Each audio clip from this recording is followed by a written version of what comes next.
In some sense, I would say no. It really doesn't. Traditionally, admissions counselors are traveling heavy in the fall, and then there's less travel in the spring because they're reviewing files. But more and more, with the way that students are finding universities and finding information out, stealth applicants, even those that are admitted sometimes are stealth, and they don't know until they get through that cycle. So I would say it's kind of ongoing throughout the whole year.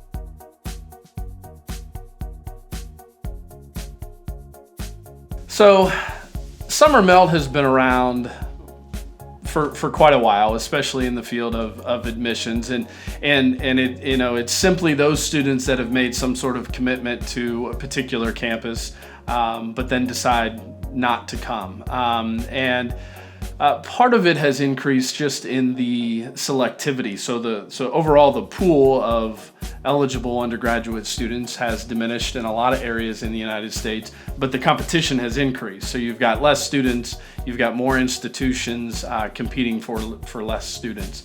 One of the things to do, which is not rocket science, is just to find unique ways to really engage your deposited students and have a clear sense of what they're really interested in and sort of where that tipping point is. So you might have a student that has committed, but they're really concerned about financial aid or scholarships, where another student, maybe they've committed, but they have concerns about where they're going to live.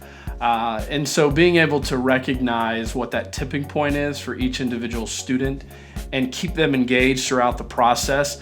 Some students are admitted as early as January or February, and they might deposit soon after. So now you have a deposited student that has been sitting in your pool since February or March.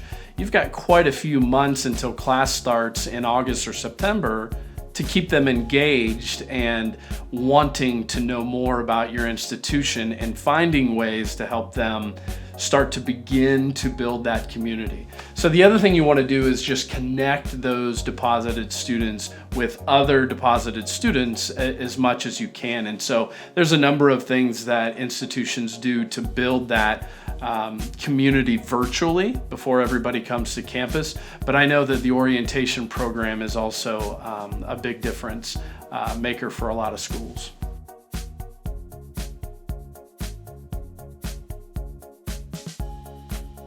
This time is critical because seniors, traditional undergraduates that are coming straight from high school, they are graduating and they're making their plans, and they're making those decisions not only by themselves but with their family members. So it's a critical time in May because of all the things that need to be done leading up to the start of class. So registering for class, getting housing taken care of, getting financial aid squared away, scholarships, those types of things.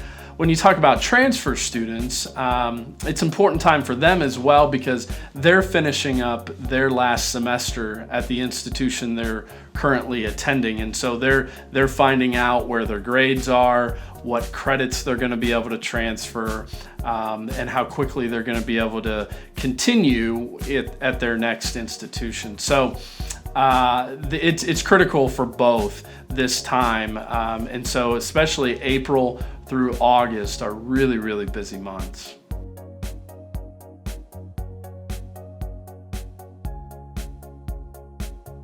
So one of the things that I have seen done and assisted in strategizing with a partner is reaching out to those students who have attended orientation but maybe haven't registered for class yet. So if you had, as an example, 300-400 students that attended orientation, of those 300 or 400 students, it wouldn't be out of the question to say like maybe 250 had registered for class, but you still have anywhere between 100 and 150 that maybe haven't yet.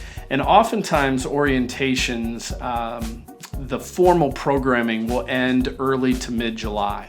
So there is still that gap of mid-July to the end of August when class starts that you can't forget about those students that attended orientation and need to continue to find ways to engage them as much as possible, especially if you have those out-of-state students. So one particular partner that I worked with, we did a campaign to reach out through some triggered emails, as well as through some triggered direct mail pieces to everyone that had attended orientation to make sure that they had those next steps.